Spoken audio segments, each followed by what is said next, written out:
का नाम लेना तो आसान है, लेकिन उनके रास्ते पर चलना आसान कि गांधी जी नहीं बल्कि आरएसएस भारत का प्रतीक बन जाए।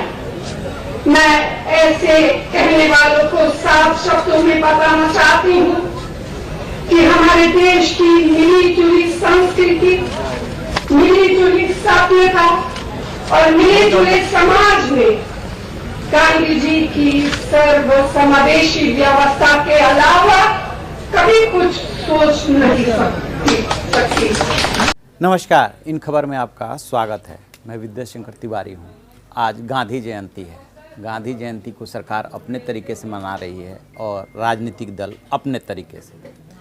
कांग्रेस अध्यक्ष सोनिया गांधी ने बहुत दिनों बाद यानी कि कांग्रेस प्रेसिडेंट की जिम्मेदारी संभालने के बाद जो है पहली बार मोदी सरकार पे बिना नाम लिए गांधी जयंती के दिन अटैक किया और जगह चुनी उस राजघाट को जो महात्मा गांधी जो जहाँ से उन्होंने शुरुआत की वो ये की कि महात्मा गांधी का नाम लेने वाले या उनकी बातें करने वाले बातें कर सकते हैं, लेकिन उनके रास्ते पे चलना बड़ा मुश्किल है। गांधी जी का नाम लेना तो आसान है, लेकिन उनके रास्ते पर चलना आसान नहीं। वो कहना ये चाह रही थी कि पीएम मोदी जिस तरह से गांधी जी की 150वीं जयंती पे अभियान चला रहे हैं और बड़ी बड़ी बातें कर रहे हैं, उस हिसाब से व्यवहार नहीं किया जा रहा है लोगों के साथ। और उसी में बोलते बोलते उन्होंने आरएसएस का भी नाम लिया और उस पर भी अटैक किया कि ये लोग तो अपनी कल्चर चलाना चाहते हैं, अपनी बात चलाना चाहते हैं, जबकि भारत की जो संस्कृति है वो समावेशी है, सबको साथ लेकर चलने वाली है।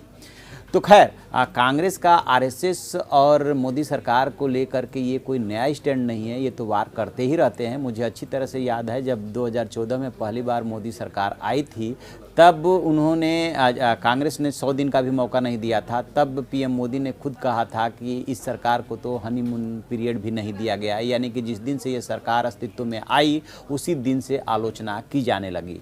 राजनीति में आलोचना विपक्ष का काम है, आलोचना होना भी चाहिए, सरकार की घेराबंदी होनी भी चाहिए, क्योंकि उससे स्वस्थ लोकतंत्र का कहीं ना कहीं निर्माण हो रहा होता है। लेकिन चुनाव के बाद यानी कि अभी जो 2019 का लोकसभा चुनाव हुआ था, जिसमें जो कि राहुल गांधी के नेतृत्व में लड़ा गया और पूरे देश में उन्होंने जिस तरीके से चौकीदार चोर है, पीएम मोदी को निशाना बनाया, बीजेपी को निशाना बनाया, ये बात अलग है कि अपेक्षित सफलता नहीं मिली कांग्रेस को। उसके बाद से उन्होंने खैर पद से रिजाइन भी कर दिया। लेकिन अब जब सोनिया गांधी ने अंतरिम अध्यक्ष की जिम्मेदारी संभाली और उसके बाद जो है गांधी जयंती के दिन राजघाट पे उनको बोलने का मौका मिला, जगह जगह कांग्रेस ने पद यात्रा निकाली। एक तरफ प्रियंका गांधी एक शहर में नेतृत्व कर रही थी, दूसरी तरफ जो है दिल्ली में राहुल गांधी कर रहे थे, और तीसरी तरफ राजघाट पे जो कार्यक्रम आयोजित किया गया था उसमें सोनिया गांधी ने जो है मोदी सरकार पे करारा अटैक बोला, ज़बरदस्त अटैक किया और उसके चाल चरित्र को ही घेरने की कोशिश की और ये भी कहा कि पिछले कुछ सालों से जो है साम दाम दंड भेद की नीति अपना करके जिस तरह से काम किया जा रहा है वो किसी भी तरह से जो है गांधी जी के सिद्धांतों के अनुरूप नहीं है। यानी कि उन्होंने ये साबित करने की कोशिश की कि ये सरकार चाहे जितनी गांधी जी का नाम ले, लेकिन ये सरकार गांधी जी के सिद्धांतों के अनुरूप नहीं चल रही है। उसकी तो अपनी विचारधारा है, वो न्यायवादी विचारधारा है, उसकी अपनी कल्चर है जिसमें कि जो है कुछ वर्गों को वो नहीं चाहती है, कुछ धर्मों को नहीं चाहती है, जो भी इसके पीछे उनका मकसद हो।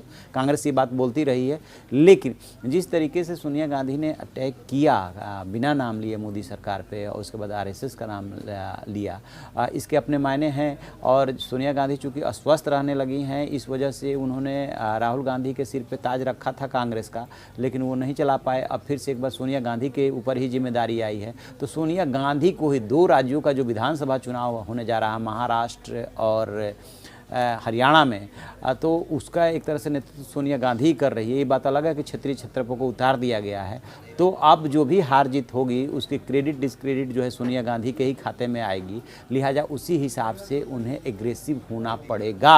अभी स्वामी चिन्मयानंद और रेप केस मामले में जिस तरीके से लड़की की गिरफ्तारी हुई और कांग्रेस कार्यकर्ता उत्तर प्रदेश में सड़कों पर उतरे और उसके बाद गांधी जयंती पर जिस तरीके से सोनिया गांधी ने अटैक किया, इसके अपने मायने हैं। कांग्रेस किसी तरह से एक्टिव होने की कोशिश कर रही है कि मोदी सरकार पे जब तक हमलावर नहीं होंगे तब तक जो है आप कि लोगों में जो है पैठ नहीं बनेगी, लोगों को उम्मीद नहीं जगेगी। अब यही कांग्रेस के सामने चुनौती है। अब देखते ये हैं कि सोनिया गांधी ने ये जो शुरुआत की है इसको कैसे आगे कांग्रेस के और नेता बढ़ाते हैं। क्योंकि राहुल गांधी ने एक बात बोली थी कि जब वो पूरे देश में चौकीदार चोर है का नारा बुलंद कर रहे थे और मोदी सरकार के खिलाफ करारा अटैक कर रहे थे, उस समय पार्टी के ज़्यादातर वरिष्ठ नेता उस पूरे मुद्दे को लेकर के चुप थे, क्योंकि वो राफेल को लेकर के हमला बोल रहे थे, भ्रष्टाचार को लेकर हमला बोल रहे थे, लेकिन पार्टी के नेता नहीं बोल रहे थे। अब जब सोनिया गांधी ने कमान संभाली और ये अटैक किया है तो देखने वाली बात होगी कि कांग्रेस इसको कैसे आगे बढ़ाती है, क्योंकि उसका असर थोड़ा बहुत तो चुनाव पे होता है कि कांग्रेस का रुख क्या है, क्या शांत पड़ गई है या मोराल डाउन है या कमज़ोर पड़ गई है। तो वोट तभी मिलते हैं जब लोगों को दिखता है कि नहीं ये पार्टी संघर्ष कर रही है और ये जो है बीजेपी को टक्कर दे सकती है, तभी जा कर के उधर मतदाता जो है आकर्षित होते हैं। अदरवाइज तो कमज़ोर पार्टी मान के या ख़त्म पार्टी मान करके लोग जो है एक तरफा हो जाते हैं, फिर दूसरी जगह विकल्प देखने लगते हैं। तो देखते हैं आगे क्या होता है। जो भी अपडेट होगा हम आपको अपडेट कराएंगे। आप देखते रहिए हमारा डिजिटल चैनल इन खबर। Thank you. इन खबर चैनल को सब्सक्राइब करें और बेल आइकन दबाना ना भूलें।